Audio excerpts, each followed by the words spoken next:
everyone, I'm Liz. I'm a dancer with Dance in the Parks, and today we are switching it up and turning the questions on our director, Katie McCann. So, and fair warning, I talked to them about like, this is what we're gonna do. We're gonna do introduction, and I'm gonna ask you these questions, they can think about it. I have no idea what's on this piece of paper. We don't have anything too embarrassing on here. Just a little. I'm fine with that. No shame. No shame. I know that. So we are basically through our rehearsal process. Today, and a dress rehearsal on Monday. That's right. Which is exhilarating. That's a good vocabulary word. So we're just a few days away from our first show, which is Tuesday at July 23rd, Humboldt Park Boathouse. Be there. Be there.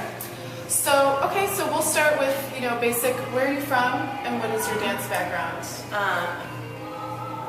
I claim to be from Valparaiso, Indiana. I am. I kind of moved around a bunch when we were kids, but that's where like the growing up happened. Okay. I went to high school out in Salisbury, Maryland. Went to Butler University in Indianapolis. And then I was in a ballet company in Lexington, Kentucky for 3 years before I moved here. Okay. Great. So kind of, Midwestern mostly. Right. Midwestern girl. A lot of classical ballet background. Like almost all. I I had modern and jazz and stuff growing up, but like focus was classical ballet. But Dance in the Parks incorporates much more than just classical ballet. Totally. Right. Totally. Yeah. Chicago's not as huge a ballet town as other towns, so it would be hard to find an entire company of ballet dancers who wanted to dance outside. Right. It's hard.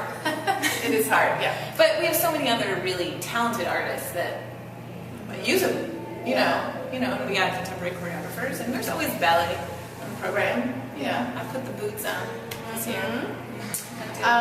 So what was your inspiration to start Dance in the Parks? Did you have like a moment? Was it something that slowly came together? How long ago was it? Do you remember that moment and thinking like, okay, I can actually make this happen, I think? Yeah. Well, there's two parts to that. Okay. When I was in the ballet company in Kentucky, their park district had an ongoing summer thing that they did, and when I was there, I think they were like my last year there, I think they celebrated their 30th year of doing Ballet Under the Stars. Cool. Yeah, it was really cool. And that always, it wasn't part of our season, but we were the only, at that time, company in town, so we were the ones who did it. Right. And it was super fun. In like 3 weeks, we threw together a show, which was all ballet, by the way. And they built this stage around the same tree in the middle of an old Olmsted Park, like historic, in the middle of Lexington. So fun. Kind of miserable. Like, it was always August in Kentucky, so it was hot and super muggy and whatever. And we had a trailer to change in, but hair changes and shoe changes. And like, that was kind of miserable. And the stage, it was the same stage every year, but the topography of the park changed. So the stage was sometimes I remember that happening a couple times last year, being like, okay, the stage is a little, this way, and it's really hot, so the stage is burning my knee right now. But there's some elements you have to. That's how we do it. Yeah. But it was one of my favorite things that we did all year, just because like the people who came were there and having a good time, and you could see them, and no one was telling their kids to be quiet, behave, dogs came, dinners came, really, I just loved it. And people had a different reaction to those shows than when they came to our shows in the Opera House. Not good or bad, but just like, oh, you guys were sweating a lot. We're dancers, we do that. And people would comment on us watching our friends. Right, because there's no off-stage place. You're down. kind of standing there if you have to go back on. And like beforehand, oh, you guys do a lot of sit-ups and push-ups. Right. Yep, we do. And fixing shoes and all that. Like, oh, right. Those are all things that have to happen, which in a theater you purposefully don't show. Right. So that's just another, like, these are also the things that happen. Right. And people like to see those things. They like to see you, not just okay, everything looks perfect and beautiful and lovely. They like to see the behind the scenes rehearsal, the sweat, Every once in a while. I mean, there is something to be said for the illusion. I mean, that's why we do it. But I feel like that can be very alienating to new audiences about like ballet's old, classical music is old, and there's all these rituals in it that come from old culture, old societies. Right. That, like, if you get it, it's not a big deal, but if you don't understand, like, there's these rules I clearly don't understand, and what do I wear, and what do I do? Like, and that's enough for people to make them not want to. Yeah, or even if you're sitting there feeling uncomfortable, you're not engaging with the art. So you really loved that, and then when you moved here, Right. what's the second half to that story? We have an amazing park district.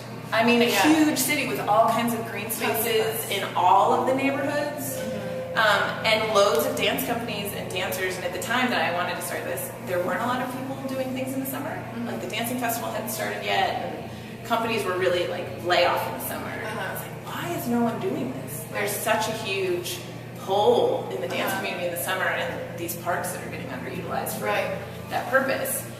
It just took me a while to kind of get established enough to know people and figure out the park district and all that kind of stuff. And the first year was a totally, like, I just walked in there and I was like, here's this thing I think I can do. And they were like... You walked into the park district? Yeah. And they were like, oh, sounds cool. Do you think you can do it? And I was like, sure. So they're like, we don't know what you need to dance. Yeah. And I was like, well, I can tell you what I need to dance. I also don't really know if I'm going to have money. Yeah. You guys help me out a little bit.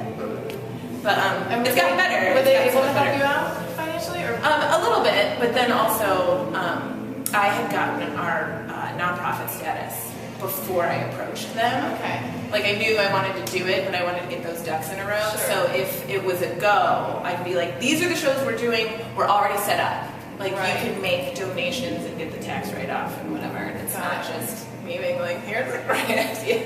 No, like I'm here for the long run. I'm a business. Yeah. Okay. So, great. Yeah. So why might, I mean, you kind of already went into this, but why might dance be an important thing for someone to experience? I feel like in a general sense, arts, visual arts, sculpture, dance, music, literature, all of that are a much more specific statement about a culture, about a society, about a whatever. I mean, those are the things, like, we remember Greek myths and, you know, French revolutionary writing. Like, that's the stuff that we look at in that time period. And I don't feel like we study as much the economy and, you know, like, those facts to study a people. Do you know what I mean? So I feel like cutting that stuff out of people's lives just because they can't afford it or don't have access to it or don't know that what it can be, as opposed to the caricatures that are in the media, or maybe everyone's gone to their little sister's dance recital, which is great, but might be but not a real representation of what it actually so is. to just put good art in front of people as an exposure of these are things that you can do with an art form. And then hopefully open up, like, curiosity to go find other things. Do that. And dance, I mean, dance is expensive. Dance, you have to have so much space and you have to have so many people and things and moving parts. It's harder to put good stuff together and then take it somewhere. Do you know what I mean? Yeah, sure. Oh, yeah. So how do you choose your dancers and your choreographers to be a part of this? I mean, I know... I go around going, who do we like? Who do we like? Who do we like? I know now that, you know, at this point, 5 years in, people probably approach you about doing, like, being a part of it. Which baffles me every time that happens. How do you know who I am? So cool. I don't understand. That means you're doing a good job. I guess. A lot of it is just dancer-wise. Most of it is people I know. Like, I know that they'll fit into the kind of program that we're doing, but I also know that in a room where we have to work really fast and get down to, like, that they're going to not complain and, like, do the job because it's really fast. Hey, skylights. Cloud just went by. Now we're in the dark. Sorry. Kind of early. Choreographers, some of it's the same, like people I know, and some of it is, like, who's choreographing things? Like, in companies. Like, who's the person in River North who's doing a lot of stuff? Well, it was Maude Simmons. And then I knew people who knew him, so I got an email, and he was like, yeah, sure, I have 3 days free, so I'll just squeeze you in amongst all the things.